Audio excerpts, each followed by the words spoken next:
प्रिय भक्तगण, राधे राधे। आपका मेरे चैनल में स्वागत है। ऐसा ही आप अपना प्यार और स्नेह बनाए रहिए। हमारे चैनल को लाइक और अच्छा लगे पौराणिक कथाएं तो सब्सक्राइब अवश्य करिए और कमेंट बॉक्स में अपनी राय दीजिए। आइए हम सुनते हैं आज की नई पौराणिक कथा। आज की पौराणिक कथा है पौष पुत्र एकादशी की व्रत कथा। पौष मास की शुक्ल पक्ष की एकादशी को पुत्रदा एकादशी कहा जाता है। यह एकादशी भगवान विष्णु को समर्पित है। विशेष रूप से संतान प्राप्ति की एक कामना के लिए की जाती है। इस व्रत का विशेष महत्व है क्योंकि इसे करने से न केवल संतान सुख प्राप्त होता है बल्कि जीवन के सभी पापों का नाश भी होता है।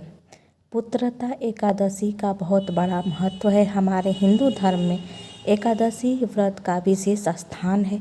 पुत्रदा एकादशी व्रत उन लोगों के लिए बहुत ही फलदायी माना गया है जो संतान प्राप्ति की इच्छा रखते हैं। जो दंपति संतान सुख से वंचित रहते हैं वे इस एकादशी का व्रत रखते हैं। इसके अलावा यह व्रत मोक्ष और सुखद जीवन का प्रदान करता है। इस दिन भगवान विष्णु की पूजा की जाती और उनकी कृपा से सभी इच्छाएं पूर्ण होती हैं। पुत्रदा एकादशी व्रत रखने वाले व्यक्ति को इस व्रत रखने वाले भक्त को दशमी तिथि से ही सात्विक भोजन करना चाहिए और ब्रह्मचर्य का पालन करना चाहिए। एकादशी के दिन प्रातःकाल स्नान कर स्वच्छ वस्त्र धारण करें। भगवान विष्णु के समक्ष व्रत का संकल्प लें। दिन भर उपवास रखें और भगवान विष्णु की पूजा करें।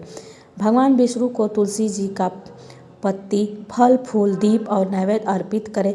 व्रत की रात्रि को जागरण करें और भोजन कीर्तन करें। द्वादशी के दिन ब्राह्मणों को भोजन कराकर दान दक्षिणा दें और फिर से स्वयं भोजन करें। पुत्र एकादशी की व्रत कथा आइए सुनते हैं। पुत्रदा एकादशी व्रत कथा जो पौष मास में किया जाता है वो महिलाएं करती हैं जिनके पुत्र नहीं हो रहे। पुत्र संतान प्राप्ति के लिए व्रत किया जाता है और बहुत सारी समस्याओं से भगवान से प्रार्थना की जाती है कि हमें कष्ट दुख तकलीफ़ों से मुक्ति दें और हमारे जीवन में सुखमय बना रहे। प्राचीन काल में भद्रावती नामक का एक नगर था।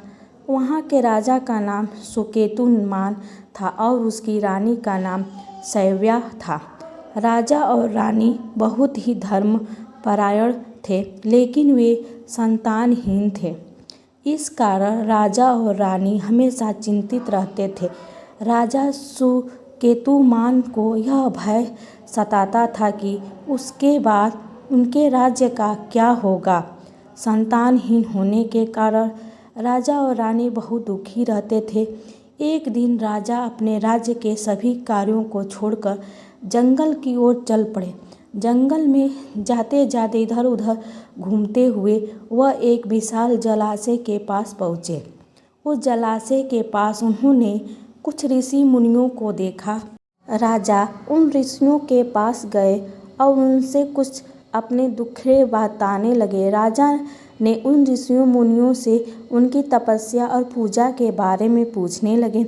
ऋषि मुनियों ने बताया कि वे सभी पुत्रदा एकादशी का व्रत कर रहे हैं। उन्होंने राजा से पूछा कि वह यहाँ किस उद्देश्य से आए हैं। राजा ने अपने दुख का कारण बताते हुए कहा कि वे संतान सुख से वंचित हैं और इसी कारण जीवन में निराशा का अनुभव कर रहे हैं। ऋषि मुनि ने राजा को पुत्रदा एकादशी का महत्व समझाया और कहा कि इस व्रत को विधि पूर्वक करने से उन्हें अवश्य ही संतान की प्राप्ति होगी।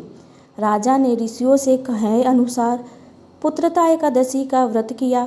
व्रत समाप्त होने के बाद राजा अपने राज्य वापस लौट आए। कुछ समय बाद रानी ने एक सुंदर पुत्र को जन्म दिया। वह पुत्र बहुत ही वीर, बुद्धिमान, गुणवान था। आगे चलकर वह राजा के राज्य का उत्तराधिकारी बना और प्रजा का कल्याण किया। इस प्रकार पुत्रदा एकादशी के व्रत के प्रभाव से राजा और रानी को संतान का सुख प्राप्त हुआ। पुत्रदा एकादशी का व्रत करने से मनुष्य को संतान सुख के साथ ही पुण्य की प्राप्ति होती है। इस व्रत के प्रभाव से सभी प्रकार के पाप नष्ट हो जाते हैं और भगवान मनोकामनाएं पूर्ण करती हैं। इस प्रकार व्रत पालन करने वाले व्यक्ति को भगवान विष्णु का आशीर्वाद भी प्राप्त होता है।